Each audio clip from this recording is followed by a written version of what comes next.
네, 오늘 영어 성경 세미나는 47번째 시간이고요. 제목은 유다와 다말입니다. 다룰 성경 구절은 창세기 38장입니다.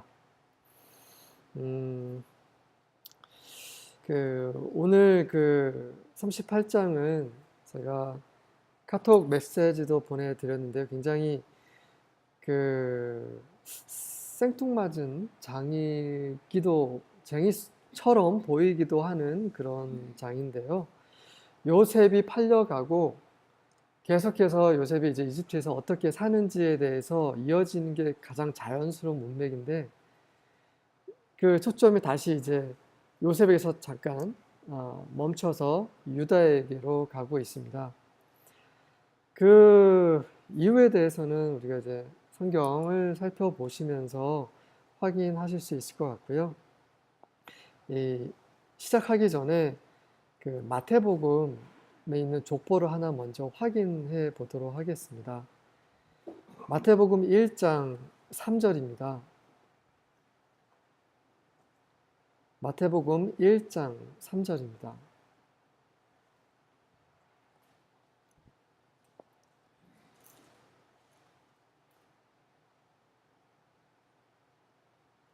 먼저 찾으신 분 읽어주시겠어요? 유다는 다말에게서 브레스와 세라를 낳고 브레스는 흑스론을 낳고 흑스론은 남을 낳고 남은 아미나답을 낳고 아미나답은 나손을 낳고 나손은 살몬을 낳고 살몬은 라합에게서 보아스를 낳고 보아스는 룻에게서 오벳을 낳고 오벳은 이새를 낳고 이새는 다윗왕을 낳는다. 네. 1장 3절 전반부에 보시면 유다는 다말에게서 베레스와 세라를 낳았다라고 얘기를 했는데요. 이 족보만 딱 기록이 되어 있으면은 마치 유다의 아내가 다말로 생각이 되는 거죠. 그런데 오늘 보시게 될 38장이 있기 때문에 이 다말이 며느리라는 거 정확히 우리가 알고 있는 거고요. 또 유다의 아들들이 있었는데 그 아들들에 대해서는 왜 기록이 안 되어 있는지 그것도 우리가 알 수 있는 것입니다. 그래서 이제 모세는 특별히 38장을 자세히 기록을 하고 있는데요. 왜 그런지 자세히 살펴보면서 답을 확인해 볼 수 있기를 바랍니다. 1절입니다. And it came about at that time. 그 당시에 이러한 일이 있었다라고 기록이 되어 있습니다. 그 당시에 어떤 일이 있었냐면 that Judah departed from his brothers. 유다가 그의 형제들에게서 떠나갑니다. And visited a certain Abdullamite whose name was Hira. 그리고 나서 어떤 압둘람 사람인 히라라는 사람을 방문을 합니다. 근데 왜 유다는 형제들을 떠났을까요? 그때 떠났다는데 그때라는 시점이 어떤 시점인지 기억나시죠? 그때는 바로 아버지 야곱이 요셉이 죽었다고 생각을 해서 계속 애도하고 있었던 때입니다. 네. 아버지는 위로를 받지 못했어요. 자식들과 며느리들이 제발 좀 이제는 이제 잊으세요 라고 계속 위로를 했지만 내가 차라리 그냥 수월로 가겠다고. 도무지 야곱이 그 슬픔에서 헤어나지 못한 그런 때였죠. 그리고 형제들 간에는 어땠을까요? 이건 순수한 저의 추측입니다만 르우벤이 요셉을 살리려고 했었잖아요. 근데 어떻게 했습니까? 유다가 팔았습니다. 유다가 야 죽이지 말고 그냥 팔아버리자. 그 이후에 르우벤과 유다 관계가 아주 애매했겠죠. 르우벤과 유다 다 레아의 자식들입니다. 르우벤이 첫째고 유다는 넷째고. 근데 친형의 말도 듣지 않고 유다가 그냥 친형 없을 때 팔아버렸죠. 다시 말해서 그때는 이 유다가 아버지 보기도 민망하고 형제들하고도 계속 다툼이 있었지 않았나. 그래서 이제 싫은 거예요. 이제 더 이상 이제 집에 살고 싶지 않은 거예요. 에이, 에라 모르겠다. 나도 내 살 길 찾아가겠다라고 떠나지 않았을까 저는 이렇게 생각을 하고 있습니다. 이 압둘라라는 뜻은 의롭다라는 뜻이에요. 그리고 히라라는 사람의 이름은 고상한이라는 뜻입니다. 다시 말해서 유다는 자기의 의로움과 자기의 고상함을 위해서 떠난 겁니다. 아버지 집에서 있다가는 이거 아무것도 안 되는 거예요. 그래서 자기가 생각하는 자기가 생각하는 고상한 삶을 위해서 압둘라 사람 히라와 함께 떠났다라고 저는 생각을 하고 있습니다. 그런데 자, 유다가 떠났다는 것은요, 그냥 떠난 게 아닙니다. 조상으로부터, 정확히 말하면 아브라함부터 이삭에게서 아버지 야곱에게서 전해왔던 그 언약, 하나님의 언약을 무시하고 떠난 거죠. 하나님의 그 언약은 무엇입니까? 이 가나안 땅을 너에게, 너희 후손에게 주리라고 약속한 그 땅 헤브론으로 돌아왔어요. 연합이라는 그곳으로 돌아왔는데 그것을 다 아들들은 알고 있었을 것입니다. 하지만 유다는 나는 더 이상 하나님의 언약 필요 없어. 그냥 나 알아서 살 거야. 나 혼자 잘 살 수 있어. 의롭게 그리고 고상하게 잘 살 수 있어 라고 떠난 거죠. 마치 롯이 떠난 거 그리고 에서가 하나님의 어떤 언약이나 하나님의 복에 대해서 전혀 관심이 없었던 그런 같은 선상에 있습니다. 그래서 이제 38장이라는 이 장에 걸쳐 있는 그 시간은 1, 2년이 아니라 30년에서 한 40년입니다. 그래서 다시 말해서 요셉을 노예로 판 이후에 그 이후 시점부터 한 30년, 40년까지 이야기가 38장에 압축이 되어 있다는 거죠. 2절입니다. Judah saw there a daughter of a certain Canaanite whose name was Shua.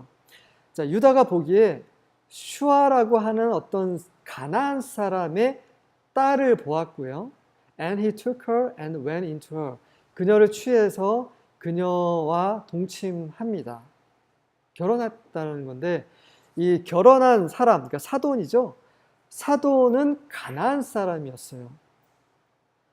그 야곱에게 이삭과 리브가가 뭐라고 했습니까? 절대 가나안 여인과 결혼하지 말라고 했죠. 그래서 야곱이 바단 아람, 자기 외삼촌 라반이 있는 곳으로 갔지 않습니까? 그것을 다 알고 있어요, 아들들은. 네. 에서는 가나안 여인과 결혼함으로써 부모들에게 굉장히 근심거리가 되었죠. 그거를 다 알면서도 여전히 유다는 이제 고향집을 떠나 하나님의 언약을 떠나서 가나안 여인과 결혼을 한 겁니다. 자, 슈아라는 사람, 사돈의 이름의 뜻은 부유함이란 뜻이에요. 재산, 재물, 돈이죠. 다시 말해서 유다는 그곳에서 돈 많은 사람의 딸과 결혼을 한 거죠. 돈 많은 사돈을 만나서 한번 대차게 살아보려고 했던 거죠. 짜증나는 맨날 우는 아버지를 떠나서 맨날 시비 거는 형 루벤과 그 형제들을 떠나서 한번 잘 살아보겠다라고 그 재물, 부유함이라는 뜻의 슈아라는 남자의 딸과 가나안 여식과 결혼을 합니다. 에서와 똑같은 잘못을 저지르고 있는 거죠. 그렇다면 왜 이 유다 외에 다른 형제들은 어땠을까요? 다른 형제들에 대해서는 나오지 않습니다. 제 생각에는요, 다른 형제들은 더 형편없이 살았을 겁니다. 더 형편없이. 그 형제들 중에 가나안 여인과 결혼한 형제들 많이 있거든요. 다시 말해서 유다의 삶은 대표적인 그 요셉 외에 나머지 야곱의 아들들의 대표적인 삶이 아닐까 이렇게 생각이 됩니다. 유다는 요셉을 팔았어요. 하지만 그것은 그 형제들이 다 모여서 자기 동생 요셉을 죽인 거나 다름없다라고 지난 시간에 보셨습니다. 이 요셉을 거의 살인한 거죠. 근데 형제를 미워하고 형제를 살인하고 나서 잘 살 수 있을까요? 유다는 잘 살 수 있을 거라고 생각을 했는데 절대 그렇지 않죠. 자, 유다의 삶을 이제 자세히 확인해 보겠습니다. 3절입니다. So she conceived and bore a son and he named him Er. 그래서 이제 그녀가 임신을 하고 아들을 낳았는데 그 아들의 이름을 엘이라고 이름을 지어줬는데요. 이 엘은 하나님의 엘과 전혀 다른 겁니다. 엘이라고 하는데 이거는 경계하는, 조심하는 이란 뜻이에요. 그러니까 유다는 그 장남을 얻으면서 내가 그래도 조심을 해야겠다 이런 생각을 하지 않았을까 생각을 합니다. 4절입니다. Then she conceived again and bore a son and named him Onan. 다시 이제 임신을 해서 둘째 아들 낳죠. 둘째 아들의 이름은 오난입니다. 오난의 뜻은 활력적인, 정력적인, 아주 강한 이란 뜻이에요. 그래서 유다는 이 둘째 아들 낳으면서 이제는 정말 한번 활력적으로 한번 살아보자. 그 아버지 밑에서 이 형제들과 같이 그런 이상한 그냥 뭔가 말도 안 되는 그런 삶이 아닌 내 나름의 의롭고 그런 활력적인 삶을 살아보자라는 그런 소망을 갖고 있지 않았나 생각을 하고요. 5절입니다. She bore still another son. 그리고 또 아들을 낳습니다. 셋째 아들입니다. And named him Shelah. 그리고 셀라라고 이름을 지어줍니다. 셀라라는 뜻은 번창함이란 뜻이에요. 이제 셋째 아들 낳았으니까 너무나 무사한 거예요. 좋은 마누라, 또 사돈도 돈도 많고 아들도 막 계속 하나, 둘, 셋 쭉쭉쭉 낳고 있고 그러니 이제는 진짜 잘 살아보세. 번창해보자. 난 이제 성공한 것 같아. 이러면서 아들 이름을 성공, 번영 이런 이름으로 지어줬습니다. 근데 여기서 중요한 거는 And it was at Kezib that she bore him. 자, 그녀가 그 셋째 아들 낳은 그 곳이 바로 케집이라는 곳이에요. 성경에는 이런 지명 이름, 사람의 이름 굉장히 중요합니다. 근데 우리는 그 우리말 성경만 읽기 때문에 또 영어 성경 읽다 보면 이 내용, 이 의미를 알 수가 없어요. 히브리어를 반드시 확인을 해야 됩니다. 이 케집이란 뜻은 거짓되다는 뜻이에요. 다시 말해서 유다가 생각했던 그런 꿈 같은 삶, 성공, 이것은 다 거짓되고 헛된 것이라는 거죠. 어쨌든 유다는 그게 거짓된 삶인 것도 모르고 조심히 살다가 이제 잘 될 것 같으니까 열정적으로 살면서 이제 성공한 삶을 살 거라고 기대를 했지만 그 모든 것은 계집, 허망한 그런 거품이었다라는 거죠. 6절입니다. Now Judah took a wife for Er, his firstborn.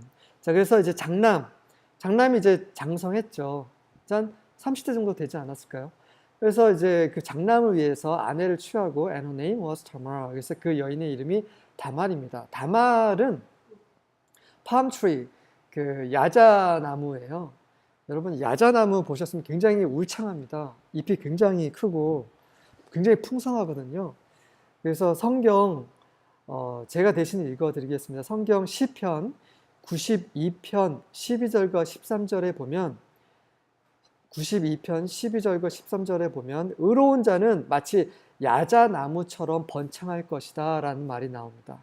또한 그들이 레바논의 백향목 나무처럼 자랄 것이다. 그래서 이러한 그 야자나무와 백향목 나무는 주의 집에서 심겨져 있고 하나님의 그 마당, 그러니까 성전 마당에서 번창할 것이다 라는 그런 구절이 있습니다. 다시 말해서 야자나무와 그 레바논의 백향목 나무는 그 하나님의 축복을 받고 아주 번영한 이런 것을 뜻하는 거죠. 그래서 가나안 여인 다말을 며느리로 얻으면서 이제 둘째도 보고 이제 우리 자식도 보고 또 첫째 아들 장가를 보내면서 진짜 나는 이제 완전히 이제 하나님의 축복을 받고 이제 번창할 것이다.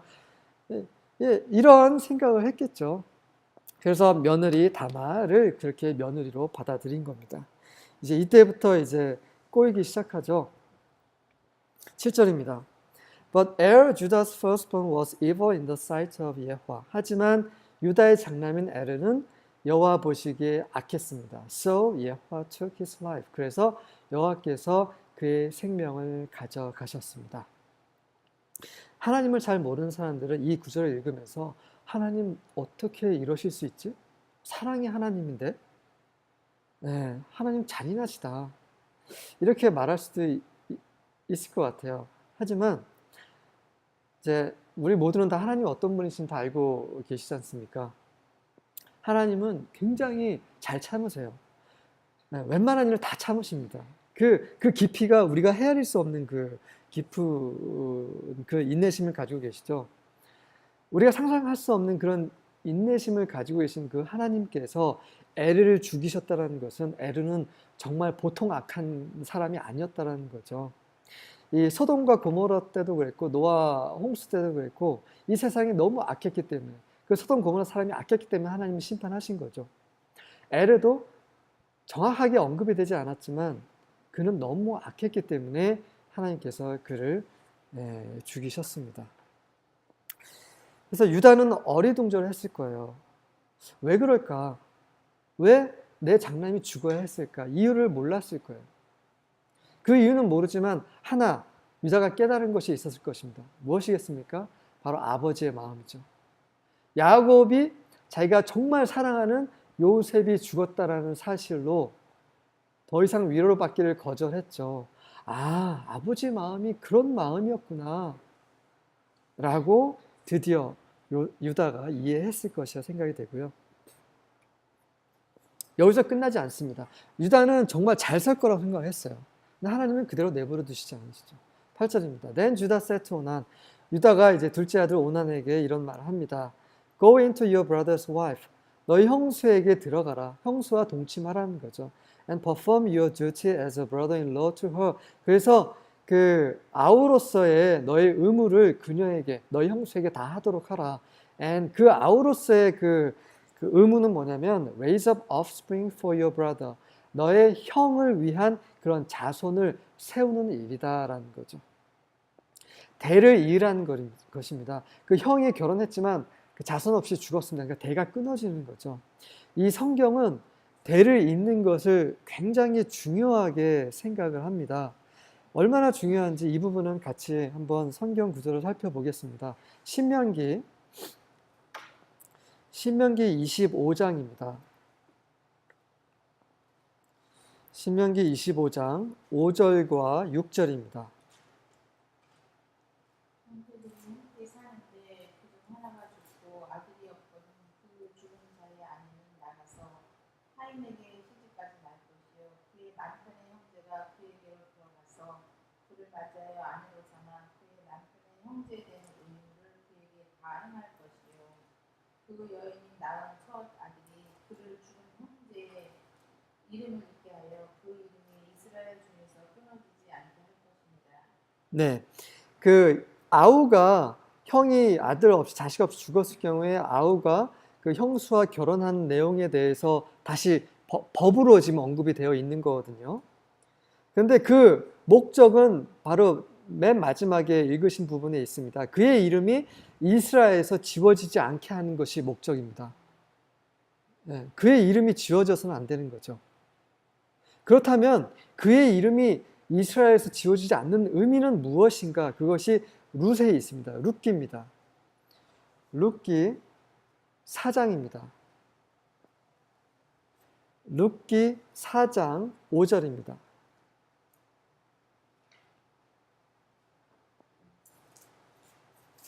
룻기 4장 5절입니다.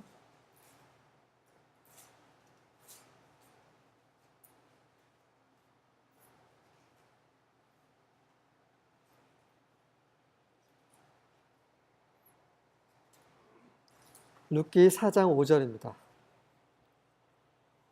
보아스가 이르되 내가 나오미의 손에서 그 밭을 사는 날에 곧 죽은 자의 아내 모압 여인 르벡에서 사서 그 죽은 자의 기업을 그의 이름으로 세워야 할지니라니. 네, 네, 여기까지입니다. 자, 여기 보시면 보아스하고 룻 얘기 잘 아실 거예요. 이제 룻이 이제 보아스와 결혼하고 싶다는 의사 표현을 했고, 근데 보아스가 이제 죽은 망자를 대신해서 룻과 결혼할 수 있지만 그보다 더 가까운 친척이 있었습니다. 그래서 그 친척에게 먼저 이제 이 죽은 망자의 그 땅을 구입을 하라라고 제안을 하고 그 사람이 그걸 받아줍니다. 하지만 만약에 그 땅을 구입하려면 반드시 이 망자의 아내하고도 결혼을 해서 이 망자의 대를 이어야 된다라고 또다시 한번 제안을 했을 때 그 사람이 나는 못하겠다라고 얘기를 하죠. 왜 그렇습니까? 그 망자의 대를 잇게 되면 첫째 아들에게 그 망자의 유산이 돌아가기 때문입니다. 그러면 그가 돈 주고 산 땅은 아무 소용이 없어지는 거죠. 그럼 결국 자기 손해인 겁니다. 그래서 나는 못하겠다고 얘기를 하는 거죠. 다시 말해서 그 망자의 이름을 세운다는 것은 바로 그가 가지고 그가 받을 그 유업과 관련되어 있다는 거죠. 그래서 대를 잇는 겁니다. 대가 끊어지면 그에 속한 유업도 다 사라져버리기 때문에 대를 이음으로 이름을 잇게 함으로써 그가 가지고 있는 그 유업이 계속 대대손손 이어지게 한다는 거죠. 이것을 영적으로 보시면 우리의 이름이 생명책에 기록이 되어 있습니다. 하지만 우리가 어떻게 사느냐에 따라서 그 이름이 그대로 보존될 수가 있고요. 아니면 그 이름이 지워질 수도 있습니다. 그건 우리의 선택에 달려 있어요. 우리가 구원받았을 때 이름이 생명책에 기록이 되어 있습니다. 하지만 우리가 그 다음부터 우리 마음대로 살게 되면 이름이 지워집니다. 이름이 지워진다는 것은 영적인 사망이죠. 영적인 사망은 결국 우리에게 우리가 받을 그 영원한 유업, 영광스러운 그 유업을 받지 못한다는 것입니다.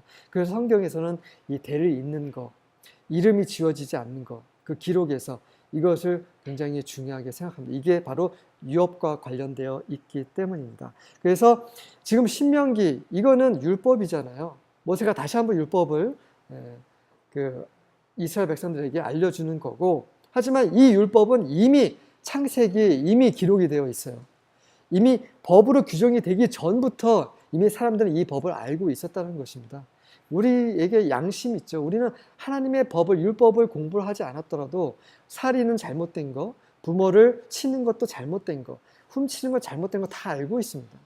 성경은 창세기에 있는 이런 모든 것들이 다 나중에 레위기, 출애굽기 후반부에서 레위기, 민수기, 신명기를 고치면서 법으로 제정이 된 거죠. 네, 어쨌든 그 유다는 이제 형의 대를 이어야 된다라는 것을 이제 아들에게 주문을 합니다. 9절입니다. 오난 knew that the offspring would not be his. 그러자 오난은 그 자손, 만약에 형수와 결혼에 동심해서 아들을 낳으면 그 자손이 자기 아들이 되지 않을 거라는 걸 알고 있었습니다.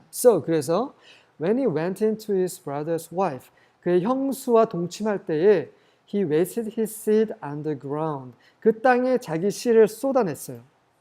허비해버렸습니다. In order not to give offspring to his brother. 그의 죽은 형을 위해 자손을 낳기 싫어서, 그 형을 위해 자식을 낳고 싶지 않기 때문에 그냥 씨를 땅에 쏟아버린 겁니다. 이런 악한 짓을 저질렀습니다. 그래서 나중에 죽게 되는데요. 지금 이 오난이 저지른 짓은 단순하게 아들을 낳지 않기 위해서 그 자기 자신을 이렇게 통제하는 그런 것만 있는 건 겉으로 보이는 거고요. 자, 첫 번째 오난이 한 잘못은 뭐냐면 오난이 저지른 죄는 형이 받을 유산, 그 유산을 죽은 형과 나누고 싶지 않았던 거죠. 이제 이기적인 겁니다. 이기심이고 탐욕인 거죠, 탐욕. 두 번째는 이 매력적인, 아마 이 다말은 젊은 여인이었다고 생각을 합니다. 매력적이고 이 젊은 형수. 왜 매력적이라고 제가 말씀드렸냐면 다말은 나중에 그 창녀 옷을 입고 자기 시아버지 유다를 유혹하거든요. 그러니까 아무리 얼굴을 가렸어도 유혹할 정도면 어느 정도는 그 겉모습이 뭔가 매력적인 사람이었던 거죠. 얼굴을 가렸어도 그게 풍길 수 있는. 그래서 이제 이 다말, 자기 형수의 그 매력적인 어떤 이런 것들도 탐욕한 거예요. 그의 색욕, 정욕 이런 것이 들어간 거죠.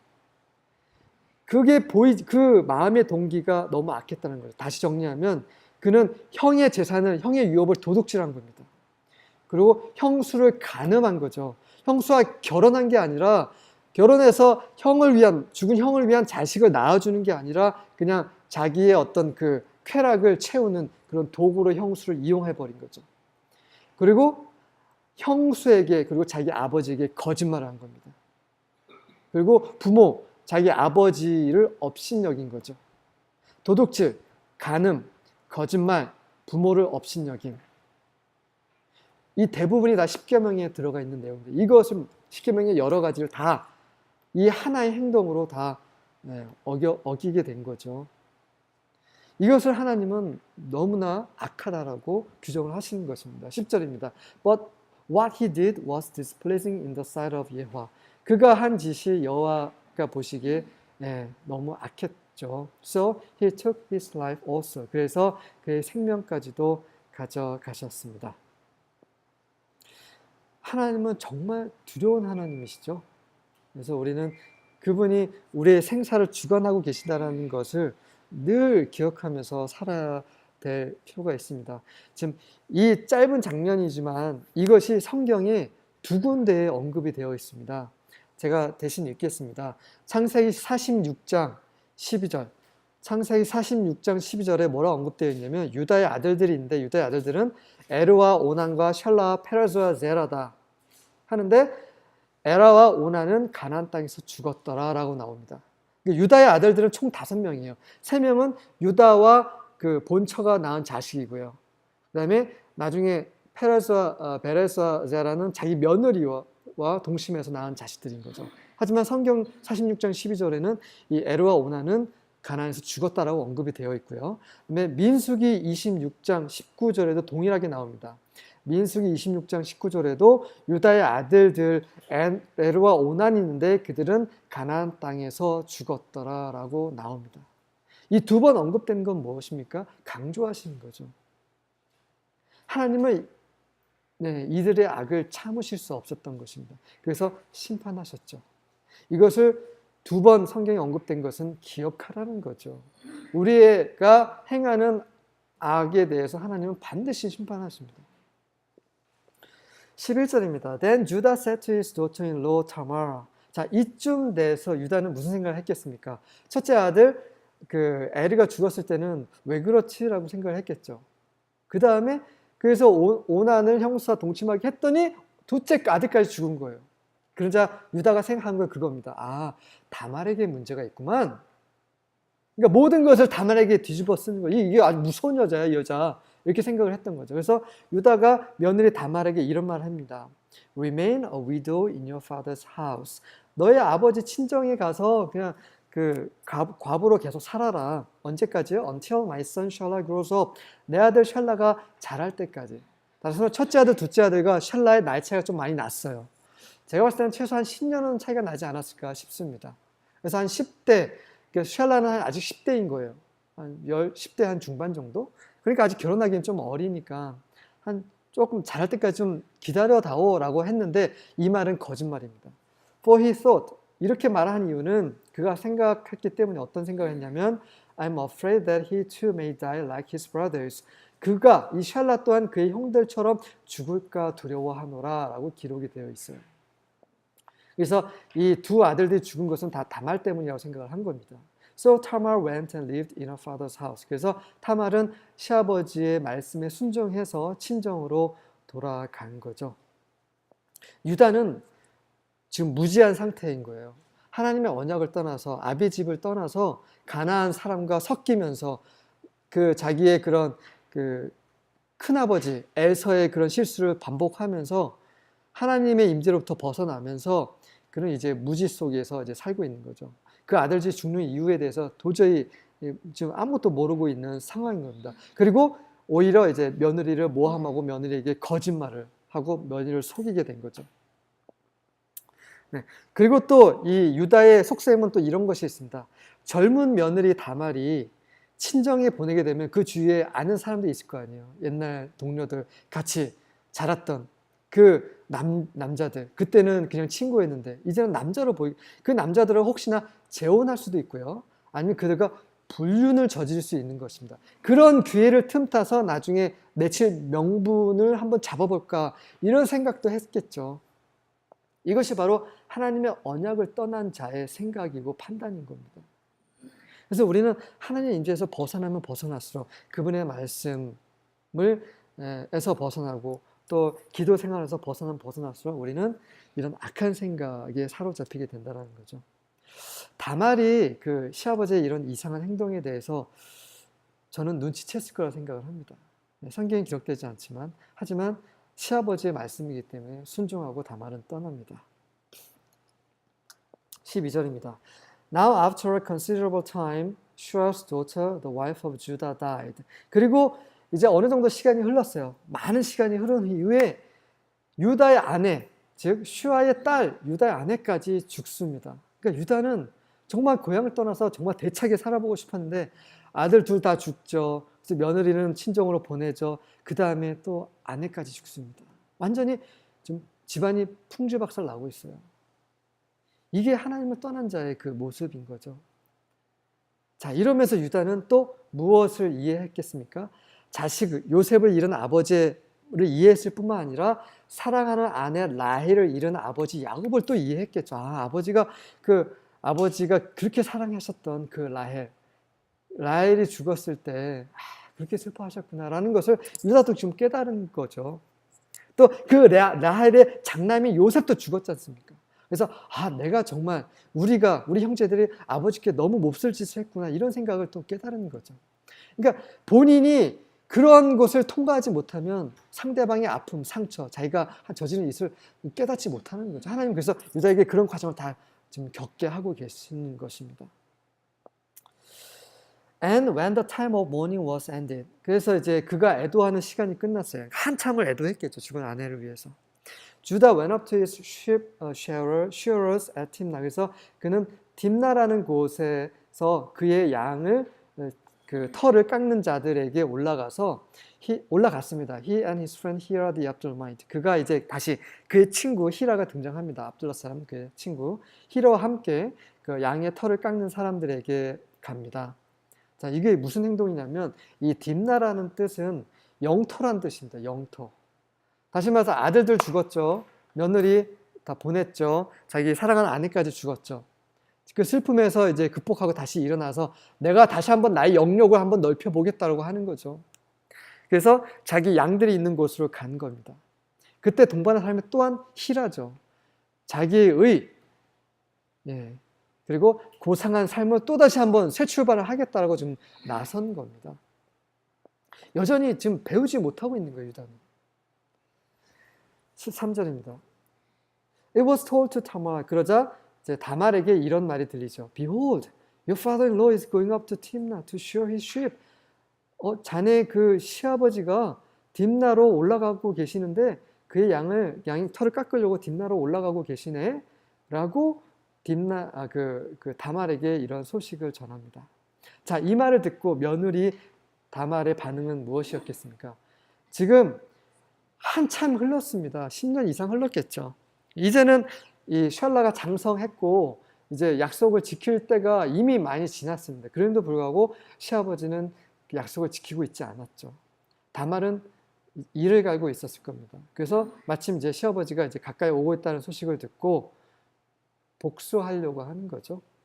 어떻게 복수하는지 보겠습니다. 14절입니다. So she removed her widow's garments. 그녀의 그 과부 옷을 벗어버리고 and covered herself with a veil. 베일로 그녀를 감쌉니다. And wrapped herself. 옷으로 그녀의 몸을 다 칭칭 감고 and sat in the gateway of Enaim. 에나임이라는 그 곳 문턱에 그 길가에 앉아 있습니다. Which is on the road to Timnah. 그곳은 딥나로 가는 길이었고요. 왜 이렇게 행동을 했냐면 왜냐면 she saw that Shelah had grown up. 그녀가 보기에 샬라가 이미 장성했음에도 불구하고 and she had not given to him as a wife. 약속대로 자기 그 아내로서 그에게 자기 자신을 주지 않았기 때문이죠. 다시 말해서 셀라와 결혼시키겠다는 그런 약속을 지키지 않았기 때문에 이제 딥나는 이제 그 창녀의 옷을 갈아입고 이제 아버지 시어머니와 이제 동침하기 위해서 아버지를 속이기 위해서 이런 행동을 하고 있습니다. 이 에나임이라는 곳에 이 에나임이라는 뜻은 그 오픈된 장소라는 뜻이에요. 공공장소라는 뜻입니다. 공공장소. 사람들이 왔다 갔다 하는 그런 장소예요. 유다는 몰래 다말을 속였습니다. 그렇죠? 몰래 속였어요. 하지만 다말은 이제 대놓고 아버지를 속이려고 하는 거죠. 이것은 성경에 이런 예가 있어요. 마치 다윗과 압살롬 같은 경우에요. 다윗은 어떻게 했습니까? 우리아 아내 밧세바를 몰래 취했어요. 하지만 하나님께서 다윗에게 뭐라고 하셨습니까? 이제 너와 가까운 사람이 너의 처를, 너의 아내를 공개적으로 이제 취하게 될 것이라고 얘기를 하죠. 그것이 사무엘하 12장 11절과 12절에 있습니다. 그 나단, 선지자 나단을 보내서 다윗에게 막 책망하면서 하나님의 말씀을 전하죠.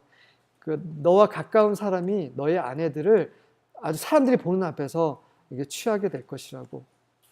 너는 비밀스럽게 한 사람이 여인을 취했지만 해 아래에서 그렇게 이런 짓이 벌어질 것이라고 하나님께서 나단의 입을 통해서 말씀하십니다. 그것이 사무엘하 16장 22절에서 성취가 되죠. 그 구절을 한번 찾아보겠습니다. 사무엘하 16장 22절입니다.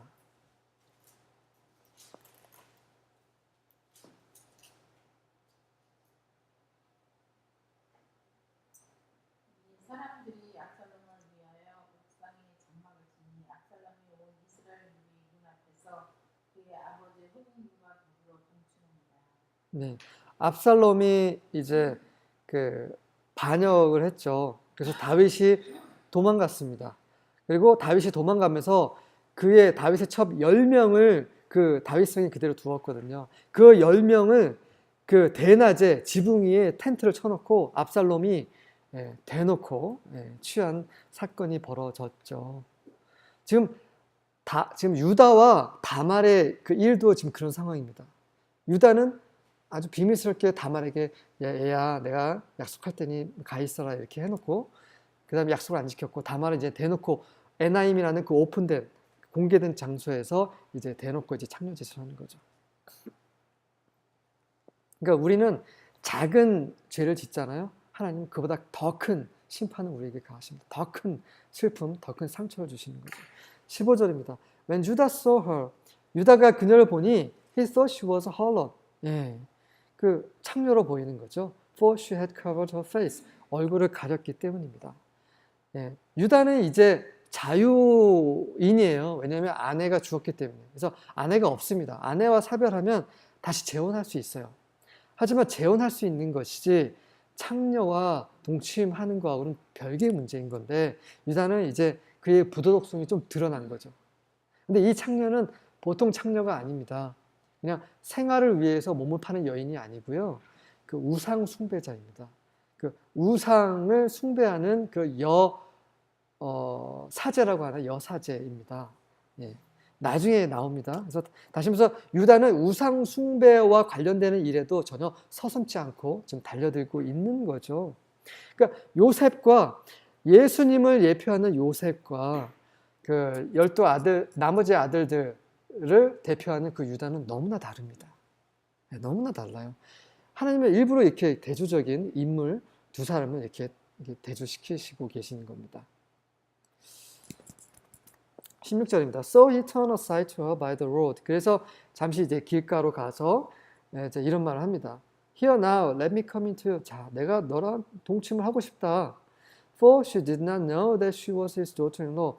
자, 유다가 이런 말을 한 이유는 그녀가 며느리라고 전혀 생각을 못했기 때문이죠. And she said, 그러자 이제 그녀가 말합니다. What will you give me that you may come into me? 나랑 동침하기 위해서 나에게 그 대가로 무엇을 주시겠습니까? 라고 말을 하자 17절입니다. He said therefore, 그러자 이제 유다가 한 말이 I will send you a young goat from the flock. 내가 그 가축대에서 어린 염소를 보내주겠다. 왜냐면 이게 짐승을 이렇게 주는 거예요. 왜냐면 그 우상 숭배 여사제이기 때문에 그 짐승을 받고 여사제가 그걸 또 제물로 우상에게 바치는 거거든요. She said, 그러자 이제 다말이 이런 말을 합니다. Will you give a pledge until you send it? 그것을 저에게 보내시기 전까지 어떤 그 담보물로 뭘 주시겠습니까? 라고 얘기를 하죠. 18절입니다. He said, 그러자 유다가 말합니다. What pledge shall I give you? 어떤 담보물을 내가 너에게 주랴? 그러자 And she said, 다말이 말합니다. Your seal and your coat and your staff that is in your hand. 당신 손에 있는 당신의 도장과 줄과 지팡이를 주십시오. 자, seal이라는 거, 이게 도장인데, 이 도장이라는 것은 그때 당시 그 그거죠. 그 지금 하면 인감 도장 같은 거예요. 그 법적인 효력을 가지고는 굉장히 중요한 겁니다. 또 이제 신분증 같은 주민등록증 같은 거 굉장히 중요하죠. 이것을 모르는 사람에게 맡긴다는 것은 그건 되게 그 위험한 일인 거죠. 그리고 코드 줄이라고 하는 거 이것은 팔찌라고 번역이 된 것도 있고요. 목걸이라고도 번역이 되어 있습니다. 다시 말해서 이 인장 반지를 팔에 이렇게 끼워서 팔에다가 이렇게 묶는 그런 역할을 할 수도 있고요. 아니면 목에 걸기도 하는 그런 역할을 했습니다. 근데 이 팔찌에 대해서는 그 제가 성경 구절을 하나 말씀드리면요. 그 사무엘하 1장 10절에 보면 사무엘하 1장 10절에 보면 사울 왕이 죽거든요. 블레셋과 전투를 하면서 죽고 나서 그 어떤 사람이 아마 블레셋 사람일 거예요. 그 사울 왕의 죽었다는 소식을 이제 다윗 왕에게 전합니다. 전하면서 내가 그의 왕관과 그의 팔에 있는 이 팔찌를 가지고 왔습니다. 라고 얘기를 합니다. 다시 말해서 이 왕을 대표하는 거죠. 왕의 왕관은 그 사울 왕을 대표하고 그 팔에 있는 그 팔찌도 그 왕의 어떠함을 대표하고 있는 거죠. 다시 말해서 이 팔찌 혹은 이 줄이라고 하는 이것은 그의 어떤 권위, 이런 것을 상징하고 또 이제 왕의 어떤 표현, 장식, 왕으로서 화려함, 존귀함, 이것을 또 상징하는 겁니다. 그래서 이 유다의 어떤 법적인 신분, 법적인 효력을 나타내는 어떤 권위뿐만 아니라 어떤 그 유다의 재력을 대표하는 그러한 팔찌를 요구한 거죠. 마지막으로 이제 이 지팡이는 다 아시겠지만 그 권위를 상징합니다. 모세의 지팡이. 권위와 가르침을 상징하는 거죠. 그 손에 있는 유다에게 가장 중요한 것 3개를 요구를 한 겁니다. 이거는 굉장히 어려운, 줄 수 없는 그러한 것을 요구한 것이고요. 굉장히 대담하게 요구한 것. 하지만 유다는 그것을 줘버립니다. 왜 그렇습니까? 정말 그에게 중요한 것, 낯선 사람에게 절대 줄 수 없는 그것을 그냥 낯선 여자와의 그 성관계를 위해서, 쾌락을 위해서 다 줘버립니다. 유다는 이렇게 가벼운 사람이었던 거죠. 네. 에서도 그런 사람이었지 않습니까? 팥죽 한 그릇에 장작것을 팔아먹습니다. 그게 바로 망령된 자의 모습이죠. 유다도 망령된 자의 모습을 지금 보여주고 있는 겁니다. So he gave them to her and went into her and she conceived by him. 그래서 이 모든 것을 다말에게 주고, 창녀에게 주고, 그리고 이제 다말은 이제 시아버지로 말미암아 임신을 하게 되는 거죠. 우리가 이게 죄의 그런 마비되면 이게 귀한 것과 천한 것을 구분을 못하죠. 유다가 지금 그런 상황인 겁니다. 19절입니다. Then she arose and departed. 그리고 나서 다말이 일어나 떠나고 and removed her veil and put on her widow's garments. 그 창녀 베일을 다 벗어버리고 다시 과부 옷을 도로 입었습니다. 20절입니다. When Judah sent the young goats by his friend the Abdullamite. 그리고 나서 이제 그 친구 압둘라 사람 친구를 통해서 그 어린 염소를 보냅니다. To receive the pledge from the woman's hand. 그 여자의 손에서 그 담보물을 다시 찾기 위해서죠. 하지만 he did not find her. 그녀를 찾지 못합니다. 압둘라라는 뜻은 의롭다라는 뜻이라고 했죠. 그러니까 유다는 그 저장 잡힌 걸 다시 받고 그 대신 약속한 어린 염소를 보내주면서 그의 의를 지금 나타내주고 있는 거죠. 압둘라가 의라는 뜻입니다. 21절입니다. He asked the man of a place saying. 그러자 이제 그 압둘라, 그 히라라는 친구가 그곳에 살고 있는 사람들에게 묻습니다. Where is the temple prostitute who was by the road at Enaim? 에나임 길가에 있었던 그 창녀가 어디 있느냐? 여기서는 지금 창녀라고 되어 있는데요. 원문에서는 temple prostitute가 나옵니다. 템플은 성전이죠. 우상 숭배를 하는 성전에서 일하는 여사제를 말하는 겁니다. 이것을 히라도 알고 있었고 유다도 알고 있었던 거죠. 알고 있음에도 불구하고 이런 우상 숭배에 유다는 자기 자신을 다 이제 내준 거죠. 이 창기와 결합한 자는 창기가 되는 겁니다. 성경에 그 바울이 그렇게 말을 하죠. But they said, there has been no temple prostitute here. 여기에 그 성전에서 일하는 그런 여사제 창녀는 여기 없습니다. 라고 이제 그 마을 사람들이 얘기를 하고 있습니다. 22절입니다. So he returned to Judah and said. 그래서 이제 히라는 유다에게 돌아가서 이런 말을 하죠. I did not find her. 그녀를 찾지 못했다. And furthermore, 게다가 the man of the place said. 그 마을 사람들이 뭐라고 얘기하냐면 There has been no temple priest here.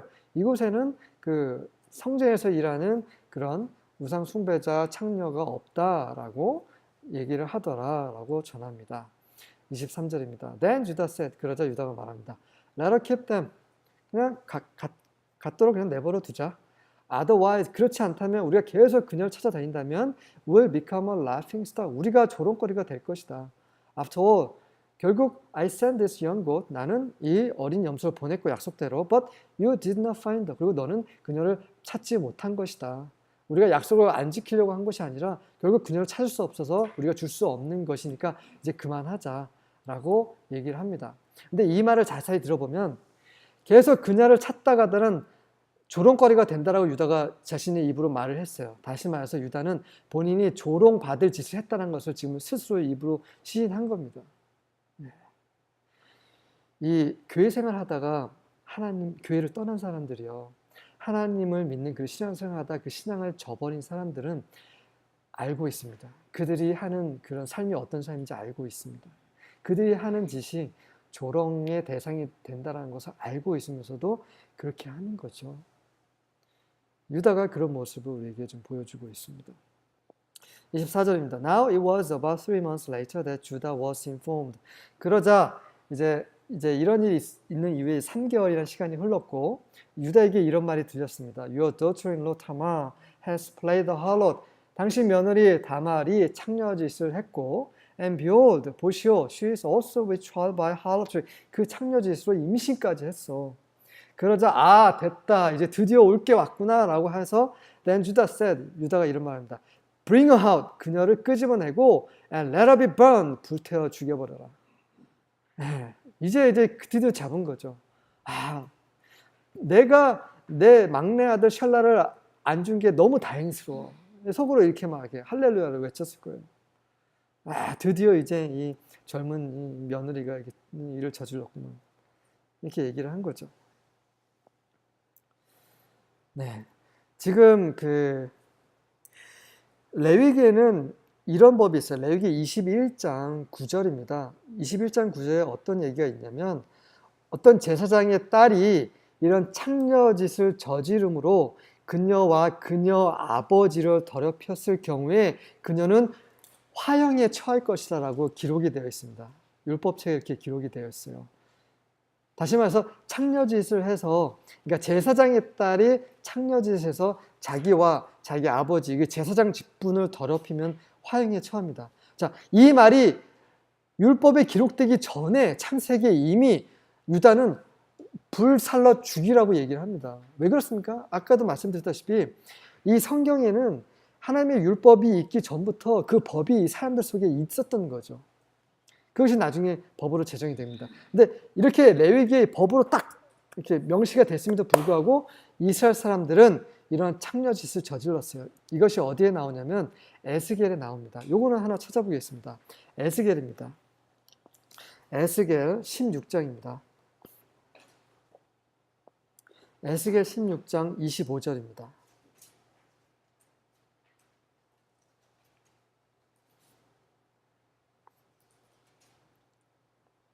16장 25절입니다.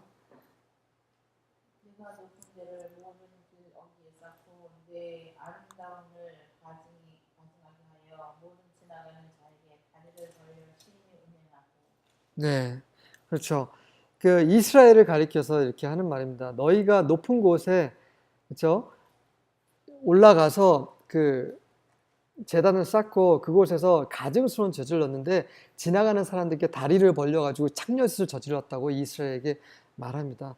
이 창녀짓은요 우상 숭배하고 항상 연결이 되어 있습니다. 우상 숭배는 그 음란한 짓과 연관이 되어 있어요. 이스라엘은 이렇게 계속 음란한 짓, 우상 숭배를 저지르면서도 여전히 깨닫지 못합니다. 네.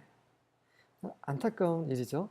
다윗도 보면 이 본인이 그 간음과 살인을 했다라는 것을 깨닫지 못하고 나단의 책망을 받고 나서야 깨달은 거죠. 이 유다는 본인이 거짓말을 하고 자기 며느리를 속였음에도 불구하고 그 자신을 스스로 깨닫지 못하고 전혀 죄가 없는 다말을 끄집어내서 불살라 죽이라고 이런 말을 하고 있습니다. 25절입니다. It was while she was being brought out that she sent to her father-in-law saying. 자, 그러자 이제 그녀가 이제 끌어내침을 당하고 있는 상황에서 이제 그녀가 이제 그 시아버지에게 유다에게 전가를 보냅니다. 뭐라고 전가를 보내냐면 I am with child by the man to whom these things belong. 이것들의 주인으로 말미암아 내가 임신하였습니다라고 전하시오라고 하면서 말을 전하고 했고요. And she said, 그러면서 계속 말을 합니다. Please examine and see. 제발 이것을 살펴보십시오. Whose signal ring and codes and stuff are this? 이것이 누구의 인장 반지며 누구의 줄이며 누구의 지팡이인지 제발 확인해 보십시오라고 합니다. 26절입니다. Judah recognized them. 그래서 확인해 보니 자기 거거든요. And said, 그러자 하는 말이 She is more righteous than I.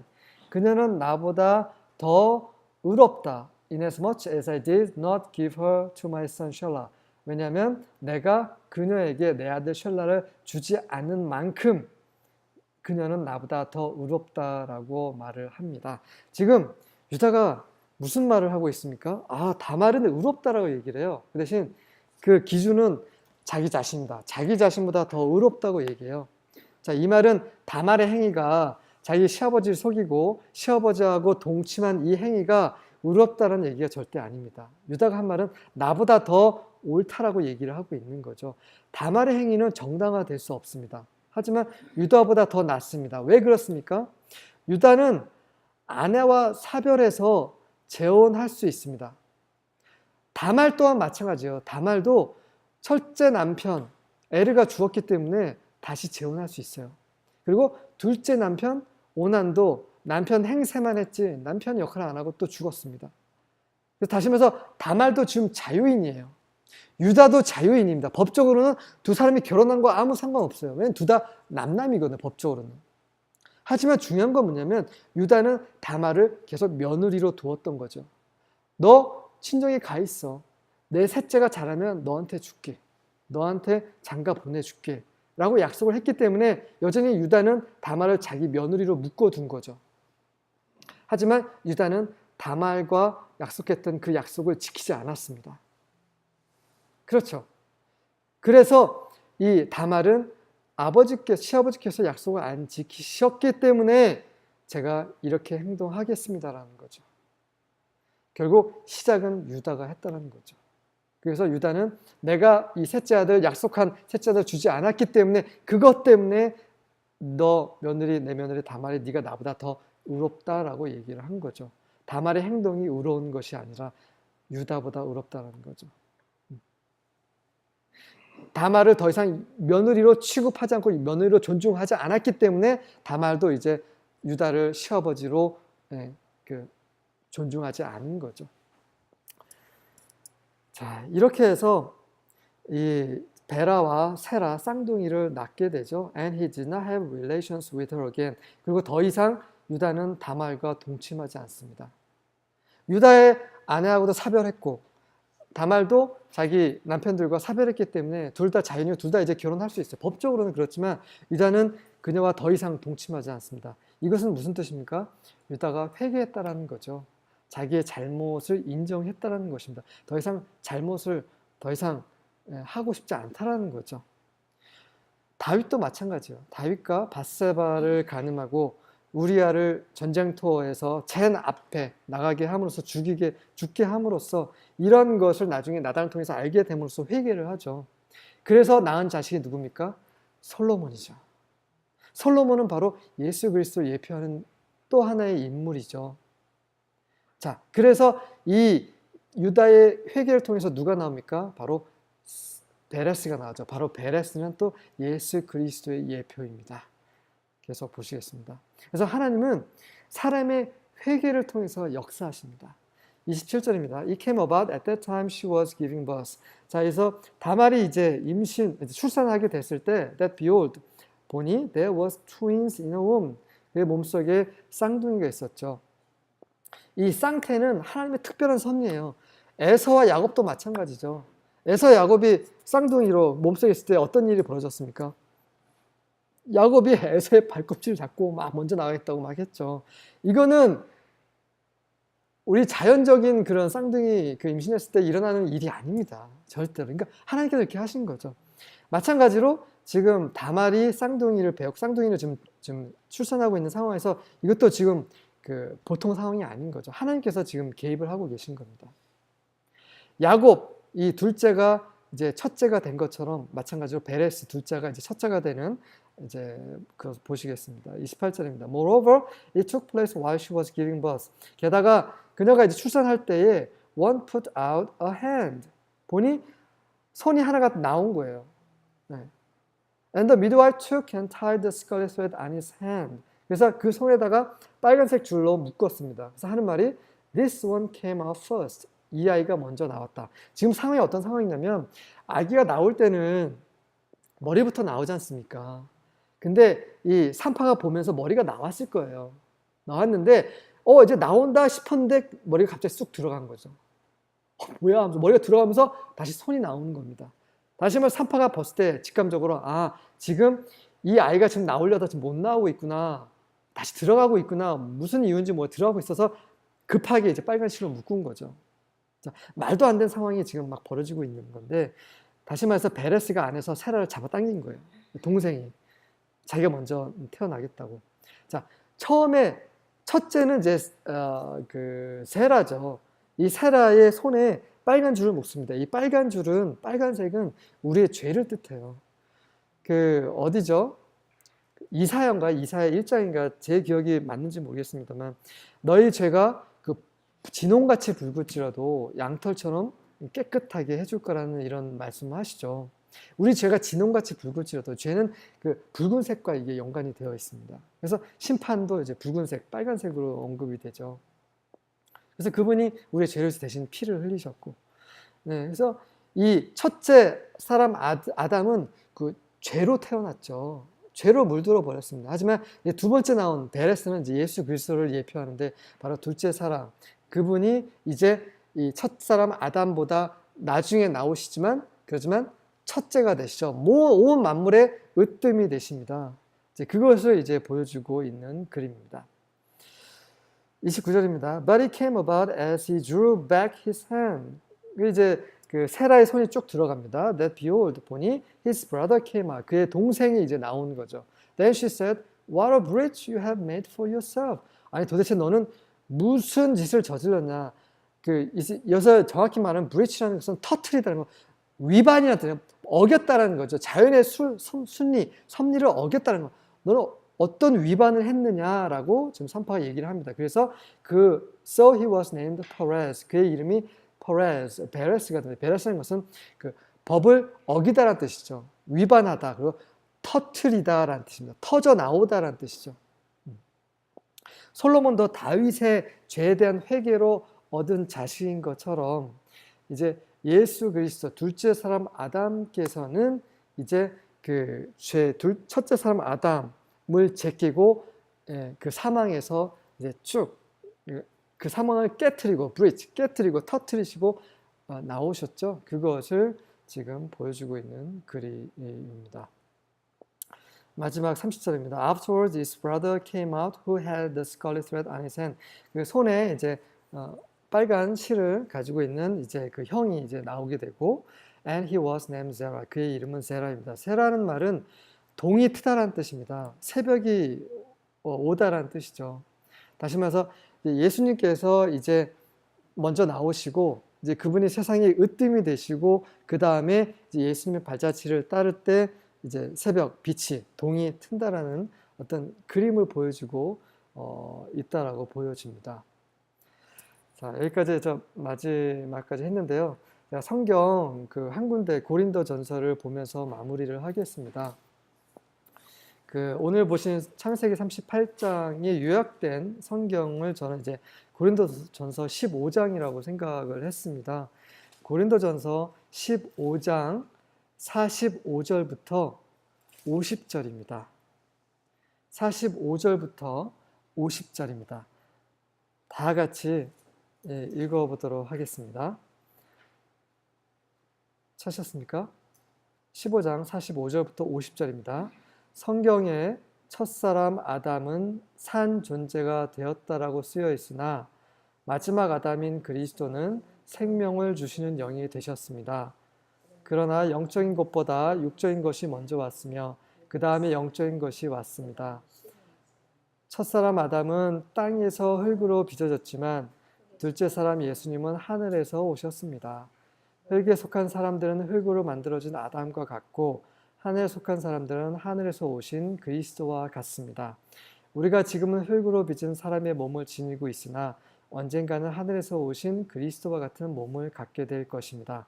형제 여러분, 내가 여러분에게 말하지만 살과 피는 하나님의 나라를 물려받을 수 없으며 또 썩을 것은 썩지 않을 것을 물려받을 수 없습니다.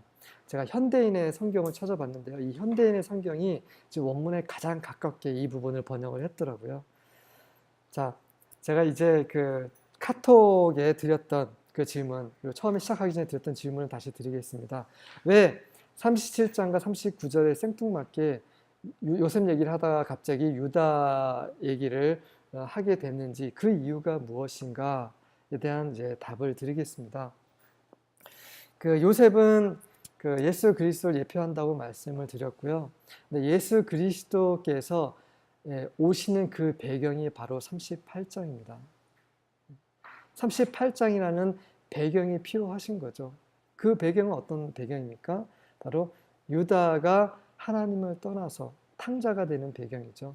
그리고 나서 회개하고 그의 회개를 통해서 이제 예수 그리스도를 예표하는 베레스가 나오는 그러한 것을 보셨습니다. 그래서 예수 그리스도께서 오시려면 그분이 오셔야 되는 그 배경이 필요한 거죠. 만약에 그 당시 사람들이 다 의로웠다면 예수님이 필요 없으셨죠.